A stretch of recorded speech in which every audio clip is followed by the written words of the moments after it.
how do we encourage the young men to step away from the media with the content like OnlyFans on Instagram and the algorithm and the dopamine that comes along with it, and then try to get them to want to pursue these meaningful relationships with commitment, possibly Christ, if that's hopeful. And when getting married younger, and I mean younger, like before the age of 30, because I feel like nobody gets married anymore, which is terrifying. And on a college campus, hookup culture has become so normalized. How do we shift that mindset and get men to step up and actually want to pursue young women and not just, play the game? Yeah. Hookup culture and modern day fembots. TPUSA's Shane Winnings goes head to head with campus chaos over OF, dating, faith, and why young men are checking out. Before we get into it, Facebook is showing me that only about 1% of my viewers are actually subscribed to my channel. Since that is the case, it must be that most of you are OF models disappointed by their parents. I post daily uploads every single day. Welcome to America Only. You literally can just shut it down.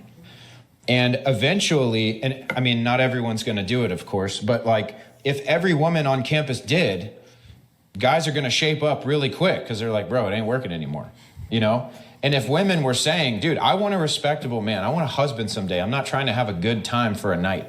I'm not trying to be in like an ongoing, one night stand hookup type relationship. I'm looking for the real thing.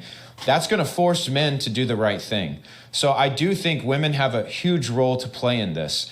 However, with men as the leaders, I run a men's ministry. Like we focus 95% on men. And, the thing that I say is only Christ can change that heart. Because the desires of the flesh, they're the same for men and women, but we are wired differently. And a lot of guys are really thinking about a couple of things all day. And unless they give their lives to Christ and unless they have vision, they are going to, be subject to following their flesh. So my goal is to come here to speak the truth about Christ, but also give men like vision and purpose. A man who's thinking about finding a respectable woman to be his wife and one day the mother of his kids is not going to be thinking about hooking up. Yeah, and that's the thing. I mean, women kind of controlled lust. That's why strip clubs are so popular. I mean, Hooters is still in business. I mean, you control lust.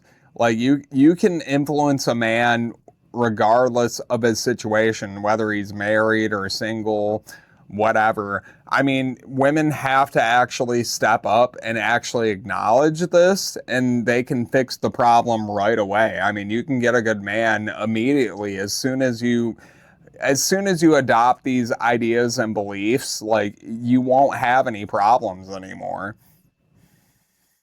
So I do think the larger goal is to get men to have vision. We've lost vision. So, on campus, it's going to be very hard, but you can at least control yourself and you can shut down any guys that come into your space and be known as the prude or whatever, the goody or whatever. Who cares, right? That's what you want to be. You want your husband to meet you one day and you don't have this massive body count, right? Look, if you do, there's forgiveness and God can forgive.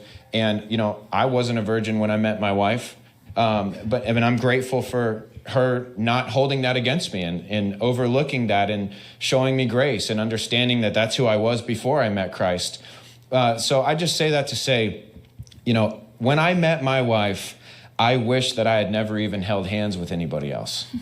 And if you can see that now, I challenge you to just, men and women, preserve yourself.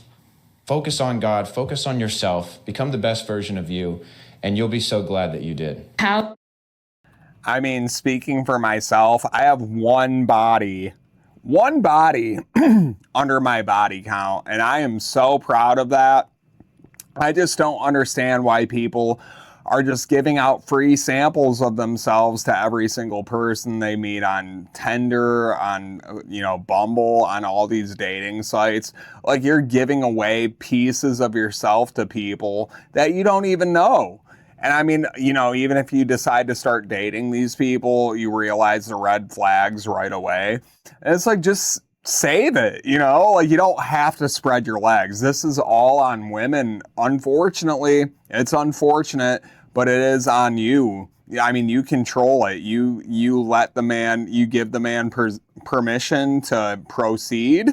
And if you didn't do that, then you wouldn't have as many problems as you do. Abortion wouldn't be as big of an issue as it is for you.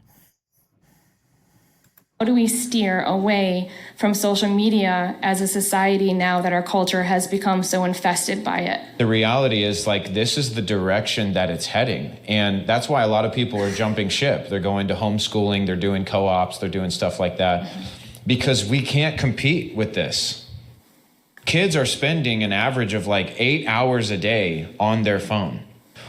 By the way, like, the Bible can be read in about 80 hours. So every 10 days, you could be reading the whole Bible. But we think, you know, oh, I'm on a 3-year plan. The point is, that's a lot of screen time. And what are they being infiltrated with and brainwashed with? And even if they have a healthy home life, that is only what, maybe an hour in the morning, maybe 1 to 2 hours in the evening. And that's not even direct contact. That's just being in the home.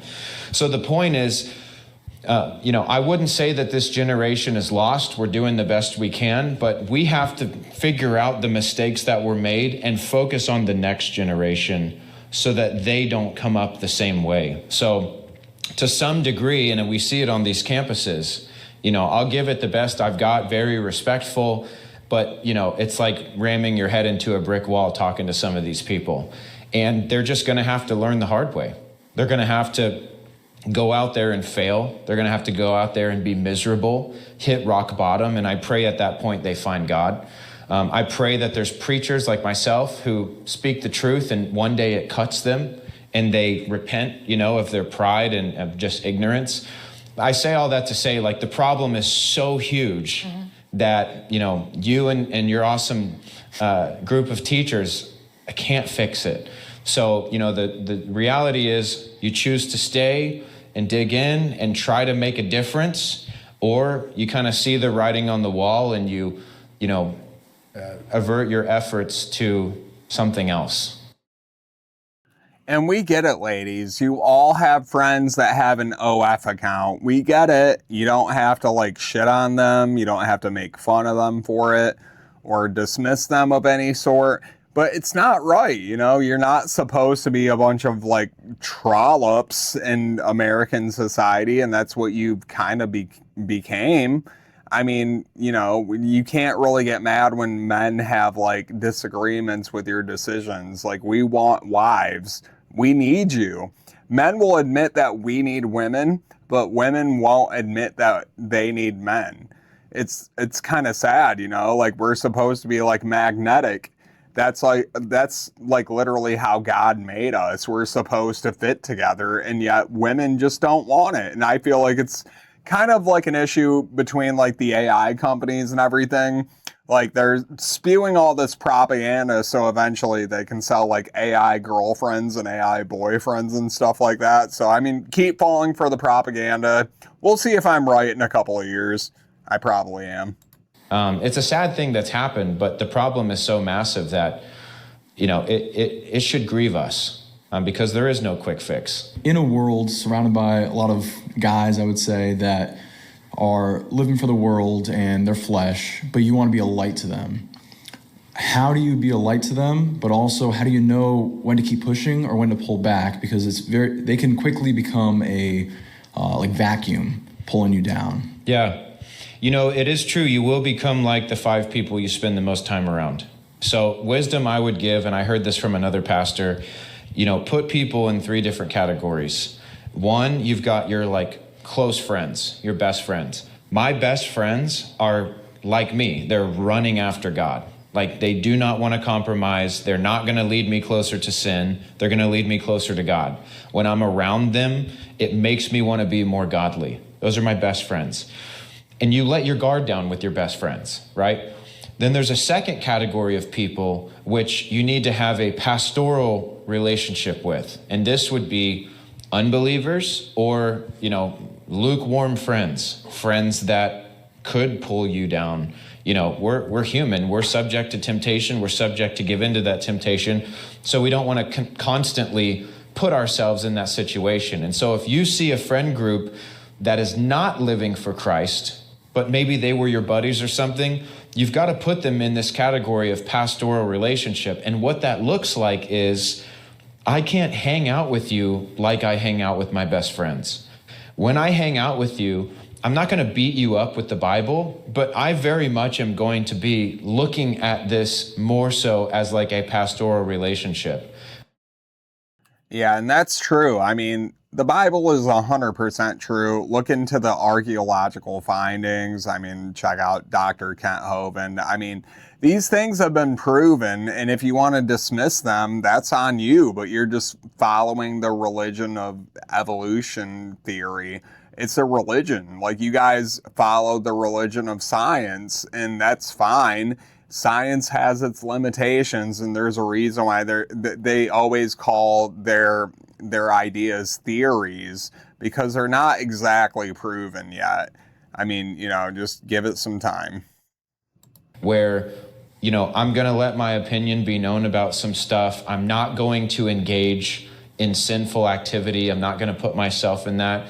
And it's not because I'm judging you, but hey, man, I can't be a part of that, or I don't want to do that. And you might lose friends, but they will know where you stand, and you won't fall yourself. And then there's a third category of people, which are people who really just do evil. And you should spend no time with those people. You can evangelize to them from afar, but do not hang out with evil people. So I think where we get it mixed up as Christians is we don't know where people fall. And so some of our best friends, we should be in a pastoral relationship. We let our guard down and we end up being just like them. And that's not really shining our light. So I know it's tough, man, but just be led by the Spirit. And, ultimately, if they don't want it, that's kind of your answer. Yeah. Can I, quick second one? Sure. Who's your favorite man in the Bible and why? My favorite man? Man, I've got to go with David, honestly. Dave. I'll disagree. I got to say Job. I mean, my man Job went through some shit and he kept his faith. Job is my man. David he was a stud from the beginning. I mean, he fought a lion, he fought a bear, like with his bare hands, killed Goliath he ran at Goliath. Like, I think that's just freaking awesome. But then my favorite part of David is after he fell, when he repented to the Lord, he repented in tears, pleading with God to not take his spirit away. And that is a true humble man. And so for all of his successes and all of his power and everything, I want to be like that kind of humble man. All right. Well, that's all the time that we have for today. We just watched Shane Winnings just, spewing the gospel. Shut up. Shut up. We just watched Shane Winnings from TPUSA just, talk the gospel truth. He exposed feminism for what it is. Ladies, it's on you to get a good man. Like, you direct the culture of lust. You do. I mean, it's just like, even black people, it's like they direct the culture, like, the fashion culture, the music culture. It's kind of on you to change it. So, I mean, it's unfortunate, but that's the burden you carry. And until you realize that, you'll just be victims to the system. Well, if you like videos like this, we are dropping videos every single day on this channel. And as you can see here, YouTube is showing you that about 99% of the people who view my videos are not subscribed. And that's sad, dude. That's very, very sad. So, just take a second, like and subscribe. It'd make me smile. Well, thank you for watching. And as always, it's not America first or America last, but America only. All right. Thank you for watching. I'll see you on the next one. All right.